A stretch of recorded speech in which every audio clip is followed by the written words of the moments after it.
kusoo dhawaad qaybtii saddexaad ee taxaneen isagoo soo raayay waxaa arkaynaa Tooreen inuu soo galay qolka shirka sidoo kale Tooraheena Linkiyo walaalkiisa Faan wuxuu ku dhahayaa dadkoo dhan aniga ay wataan dhulkan ima dhigi kartid. sidoo kale Tooreen Linkiyo wuxuu dhahayaa Faan ma aha mashruuca mid uu ka baxsan karo hoos u dhac weyn ayaa kala kulmaynaa. sidoo kale Tooreen Linkiyo wuxuu dadka tusaya cadeymo buuxda si ay mashruuciisa ugu raacaan walaalkiisa inuu u bixiyo qarashaad badan wuxuuna u sheegay dadka inay shirkadooda hoos u dhac weyn ugu imaan karto aabahan aad ayuu u xanaaqayaa wuxuuna dhahayaa shirkadda madaxnimadeeda uma qalantid mashruucaasna halkaas ayaa lagu joojiyay ugu raacsan ayuu dhahayaa shaqaalahan way ku wada raacayaan Faan aad ugu xanaaqay mashruuciisa meesha lagu joojiyay wuxuuna dhahayaa maxaa ku soo celiyay hadda sidoo kale sekretariyada Linkiyo waxay sheegaysaa inuu isku dayo Faan inuu dilo Linkiyo uu baabuurkan uu soo diray fariinka ka jaraayo Faan aad u xanaaqay wuxuuna dhahayaa aniga ma yihi Linkiyo abiis wuxuu ku dhahay halkee jirta isna wuxuu ku dhahay meel muhiim ah ayaa jira Linkiyo abiis wuxuu ku dhahay meesha naga muhiimsan tahay waaye dhanka walaalkiisa wuxuu dhahay duubna caafimaad qaba intaas oo farxad ah Faan abiis wuxuu ku dhahay wax walba gadaasheeda ka sameynaysa aad baa ula socda Faan wuxuu Linkiyo ku dhahayaa ha u malaynay guusha ku raacay guusha wali cidna ma raacin Faan wuxuu dhahayaa yaraantaada wax walba waa jeclad aniga ayaa kaa xoog jir waa inaad raadiyaa aanshin Linkiyo walaalkiis Shaan wuxuu ku dhahayaa maxaa ii qarisay in baabuurkeeda cadeynta laga dhex helay Tooreen Linkiyo wuxuu walaalkiis ku dhahayaa ma rabin arrimahaas inaa dhexda kaa soo geliyo Shaan wuxuu ku dhahayaa Linkiyo Faan wuxuu isku dayay inuu ku dilo Tooreen Linkiyo wuxuu dhahayaa waa qudlo oo keliya dhinaca kale Tooreen sekretariyada waxay weydiinaysaa guri aanshin inuu gelasna wuxuu dhahayaa qudlo iyo ishtifraad inuu helayaa laga yaabo uu dhibaateeyo nolosheeda ku raaxaysato dhinaca kale taliishada waxay arkaysaa Tooro oo sii galaya hoteelka delivery wax keentay waxay kala arkaysaa sekretariyada sii socota subaxii ayaa gaaraa mobaylka dhicitaankiisa kusoo kacaysa waxaana loo sheegay inay baqtiyaa nasiib ay ku guuleysatay waxaana lahay saaxiibkaaga kula xalinaya dooqaaga iyo isaga noogu dhibi inuu xidhaysaa uu baxiyay waxayna gocanaysaa xasuusiya isaga iyada soo dhex maray dhankar waxaa arkaynaa Tooreen Linkiyo isagoo daawanaya taliishadii isaga waxaa soo wacay sekretariyada waxayna u sheegaysaa inuu shir leeyahay wuuna isdiyaarinayaa usoo laabana dhanka taliishada saaxiibteed waxay u sheegaysaa inaan la ogolaan shaqada waqti dheer in loo sii jiro qof waqtigiisa marka uu dhamaado inuu gurigiisa aado taliishada aanshin waxay weydiinaysaa saaxiibteed wax saas oo dhan loogu adkeeyay iyadana waxay dhahaysaa ma aqaano waxayna su-aalaysaa gurigeeda Tooreen Linkiyo sekretariya waxay u sheegaysaa meel walba inay aanshin kaamara u xirtay iyadana waxay dhahaysaa inuu ku eedaysa ayaa ka baqaa wuxuuna dhahayaa laakiin dhibaatadan banaanka ayay ka ahaanee dhinac kale shaha silim filaan iyada asxaabteed waxay arkaan Linkiyo waxayna dhahayaan asxaabta shil ayuu galay lugaha ayuu beelay iyadana waxay dhahaysaa meesha istaajiya travelka ay imaanayay shaw iyadoo meeshtaan waxaa silim filaan u imaanaya Shaan wuxuuna ku dhahayaa aniga ayaa ku imaayay iyadana waxay ku dhahaysaa waa maxay lama filaankaasna wuxuu dhahayaa lama filaan ma waxaa ogaanay in iyada soo dabagelayay baabuurka soo raacay ayuu dhahayaa meel ayaa ku geynaya intay baabuurka sanna hurda ayaa la tagayso Shaan wuxuu ku dhahayaa shaw meeshaan waxaa imaada markaa culeys dareema iyadana waxay dhahaysaa wax dhib miyaa jira isna wuxuu dhahaa mar walba labadeeda walaal waa isdagaalaan dhibaatada u weyn midaas waaye dhanka kale waxaa arkaynaa Shaan wuxuuna ku dhahayaa mar walba farxad ayaa u qaluntaa mar walba iska dhowlacada iyadana waxay dhahaysaa Linkiyo ayaa arkay lugaha dadkan waxay dhahayaan curyaan waa isna wuxuu dhahaa beena ayay sheegayaan lugta wax yar oo keliya ayaa gaar haddana wuu fiican yahay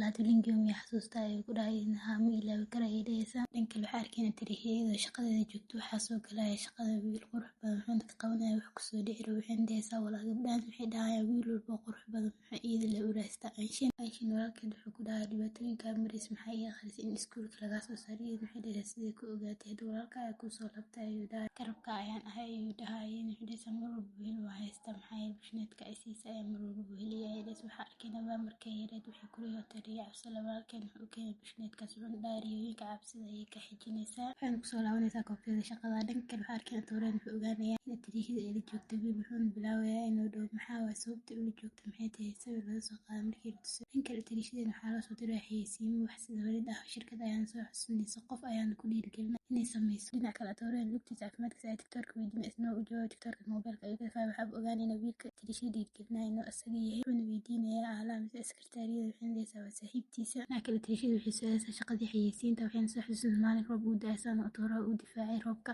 gabar yar ayaa u imaanaysa waxayna siinaysaa taliishada dalladna way u dhiibaysaa waxayna dhahaysaa sida kuu soo celiya iska qada ayay dhahaysaa tareenkeed oo iskuulka imaanaya dhanka kale waxaa arkaynaa Tooreen meel kor inuu ka fiirinayay Tooreen sekretariyadiisna waxay ku dhahaysaa shaqadeeda waan diyaariyey dhinaca kale taliishada waxay su-aalaysaa goobteeda shaqada arrinka kale waxay dhahayaan dhowta la fiiri feelalkeeda imaanaysa waxaan lahaa biyaha cab wax yar naso roobka kuu soo day inay dhahaysaa meeshaan maxaa ka dhacooyo waxaan lahaa shafeelkaada shaqada noo dhibiyeyna soo ilaaliyay dhahaysaa dhimala shaqada waa heshay allaha waxaan dhahaysaa sidaan fudud ma shaqada ku helhaa beriba soo shaqo gali kartaa iyadana waxay dhahaysaa shaqa kale ayaa ka shaqeeya dadna kasoo fsaaqaad waaye kaarkan qaada maalinka go-an sidii shaqada soo gali kartaa ayaa lagu dhahayaa waxaan lahaa sii dhaweey gabadha dhinac kale waxaa ogaanaya taliishada aanshin wiilkeeda ee walaal ay ku dhahaysaa inuu ka imaa safar dibadda maanta waa hooyadiis wax ku dhahaysaa tooyinka jecleedan ayaa ku diraysa wuxuu dhahay mama qaxile kasoo gad waxayna ku dhahaysaa carabkaaga ayaa ku sheegay bisa imaana wuxuu dhahay arkiis aad ugu macaan yahay laakiin kaliya wuxuu u macaan yahay dadka banaanka wuxuu dhahay Anshin waa qof fiican aabisna wuxuu dhahay waa hooyadeed oo kale hooyadeed ku bigid waaye Marwashiina waxay ku dhaysaa ogow inaa jaan ka balan qaaday inaa ilaalin doonto Anshin dhalashadeeda ayay soo dhawaa inaa guriga ka xasuusto waxay doonto samee ayuu dhahaya Marwashiina waxay soo wicisa tirishadan Anshin waxay ku dhaysaa aabbaha dhalashidiisu haya inay imaatay waxay dhaysaa gurigaas way ogtahay sida la iga soo bilay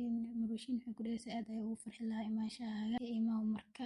dhankale waxaa arkaynaa subaxii dambe iyadoo soo diyaarisay walaalkeed wuxuu ku dhahay labiskan waa inaa kaa bedelaa labiska intuu la eego qurux badan yahay dheeda isna dhib malahan soo baxay uu dhahay dhinac kale Marwashiin waxay baraysaa gabadheeda Shaaw adeerjin ayaa la dhahay isna wuxuu dhahay adoo yar ayuu kaa dambeysay waana walaalkii Shaan wuxuu ku dhahay dhegmada iskeenay dhankale xafladda waxaa soo galaya tirishadan iyo walaalkeeda dadka xafladda jooga waxay isweydiinayaan mudan guu wiilkiis gabadha la socota qofka tirishadan Anshin wuxuu hambalyeynaysaa mudan guu dhalashadiisa dhankale hooyada waxay dhahaysaa xishooni meeshan familigaaga oo kaliya ayaa joogo Shaaw iyo walaalkiis Faan waxay dhahaan gabadhan waa konton percentage gabadha shirkadda iskale Faan wuxuu ku dhahay inaa wax sameeya u baahanahay dhinac kale Toore ningi waxaa loo keenay informationka buuxay ee Anshin walaalkeeda Toore saaxiibkiis misna TikTok wuxuu dhahay gabadhiis ma nin noocan camal ah Toore ningi oo secretariis wuxuu sheegaysaa inuu u wadato xaflad isna wuxuu dhahay xafladaas ayaa aadaya dhinac kale Faan wuxuu imaanay tirishada wuxuu sameynayay disracad wax ayuu siinay waxaan soo galay hoolka mudan linki waqti dheer ismaan arkin ayuu ku dhahay magacaygu waa linki oo barasho wanaagsan dhankale Faan ayaa u imaanay wuxuu dhahay misla ciyaari karnaa Tooraan wuxuu dhahay misla ciyaari karnaa in Faan ayay soo raacaysaa Faan ayayna la ciyaaraysaa dhankale Shaaw ayaa u imaanayso linki waxay ku dhaysaa aniga adiga isla ciyaarno qof walbana qofku korka ilaalsana ayuu wuxuu dhahay ma kula ciyaari karaa dhankale waxaa arkaynaa Faan wuxuu tirishada ku dhahay linki oo aabba ayuu madax ka qabsaday waa baastar gabdhaha ee isku wareejinaya tirishada Toore isla ciyaar wuxuu ku dhahay maskaxdaada ku jiro oo waqti oo kaliya isii aniga ayaa ku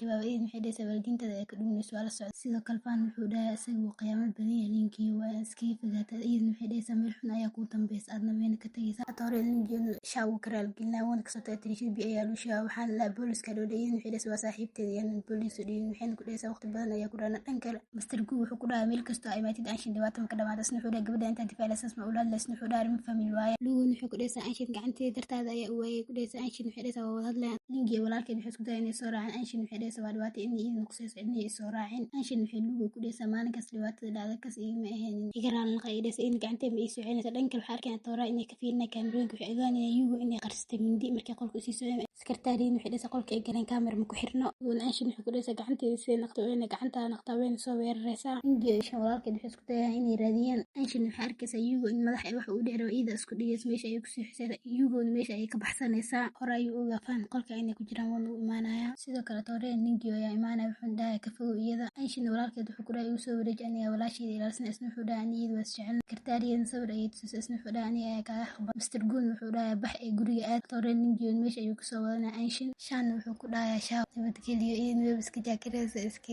tagaysa Faan ayaa meesha imaanaya wuxuu ku dhahay Shaan waxa ku daara hawsha isna inta qaldan ayaa lingi way bixin ayuu ku dhahay dhankale waxaa arkaynaa yugo magaalada banaanka degan waxaan loo soo qoray sidoo dhaqsan magaaladaas kasoo intuusan qofku arkin waxaa arkaynaa tirishada sawirkeeda iyadoo fiirinayso dhinac kale tirishada way soo naxaysaa waxayna dhaysaa aali TikTok wuxuu dhahay way baxsatay Tooraan wuxuu dhahay ma baxsan karto in waxay dhaysaa wax ku sameysmo ku cafinaya in wuxuu dhahay waa qalbi wanaagsan qof waxaas ku sameeyay afis in waxay dhaysaa waa qalbi wanaagsan maxay adiga u beenlow ayaa ku aaminay dhankale lingi wuxuu ku dhahay TikTok naga wareeji oran in ina wada hadalna u baahanay wuxuu dhahay inoo fadhiyo waxay isku daysaa inay baxdo u soo celinayeen waxay dhaysaa 2 daqiiqo oo kaliya ayaa ku siiyay Anshin waxay ku dhaysaa waxa go'aanstay inay guri iskaga tagto wuxuu ku dhahay arrin muhiim ayaa u baxin wuxuu ku dhahay arrinka muhiimka adiga ilaa hotel ninkiisa ma sheegi kartaa ay ku dhaysaa baan la soo waxa aabisna wuxuu ku dhahay sida uu dhaqsiya badan waa inaa hadda igu imaataa wuxuuna dhahay waa kuu soo laabnaa balan ii qaad inaadan bixin ayuu dhahay wuxuuna sii qaadanaa kabeed wuxuuna dhahay inaa baxid ayaa diidanahay ninkii aabis wuxuu ku dhahay maxay ii sheegaysaa inay gabadhaas xiriir ka dhexeeyaan isna wuxuu dhahay waa kuu sheegi rabay ninkii aabis wuxuu ku dhahay goorma ii sheegi rabay wuxuu dhahay gabadhaas konton ayay leedahay adna konton ayaa inta jiri inaad ishaana rabtaa miya dhankale isna wuxuu dhahay Toore nixdaas kama dhalan ninkii aabisna wuxuu dhahay Anshin hooyada saaxiibo lillahi ayaa ahayn shirkadda markii ay bilaabay ganacsigu asla bilaabay dadkan waxay noo milan jireen inay xiriir hoosaad ah leenahay sidaas awgeed kontonka iyada leh Toore ninkii meesha ayuu iskaga soo tagayaa Faan wuxuu ku dhahay lugtaada u nax Shaan wuxuu Faan ku dhahay aabba ayaa u galay gabadha kontonka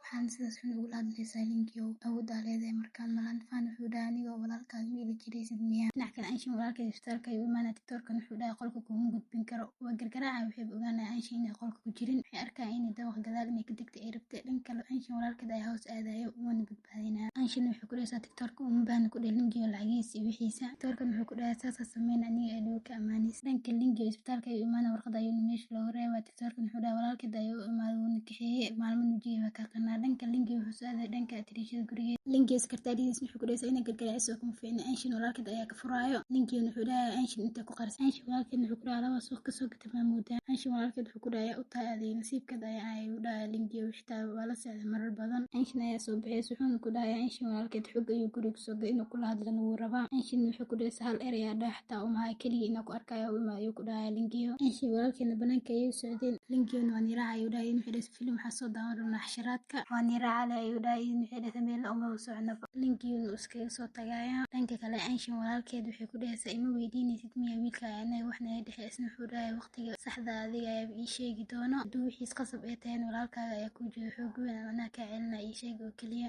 Anshin walaalkeedna wuxuu dhahay cunto ayaa ku karnay wuxuu dhahay aaba ayaa ku bahan waa inaa aaba aadaa wax walba anaa kula soo socodsiinaya haye ayuu dhahay. Dhinaca kale Linkiyon wuxuu fiirinaya Yugo misna gabadhii isku dayaysa Trisha inay disho xogteeda. Linkiyon meesha ayuu iskaga tagayaa. Dhanka kale waxaa arkaynaa Trisha guriga ayaa loo soo gargaraacaya waan usoo aadaysaa waxaan lahaa cuntadan ayaa lagu soo dhiibay waxayna fahmaysaa Anshin inuu Linkiyo usoo dhiibay. Dhanka kale tiktoorka ayaa guri imaanaya wuxuu dhahay cunto ayaa soo carfaysa Alien adeeg maa kariyay wuxuu dhahay saamay waxaan ogaanaya in Anshin darteed uu kariyay. Alien waxay dhahaysaa cuntada nicnaysan kulata isna waa inay cunaysa ayuu dhahay waa arkayna iyadoo cuntay waxaana ilaaway inaa wax nagu soo kordhiso la socdo qaybta xigta.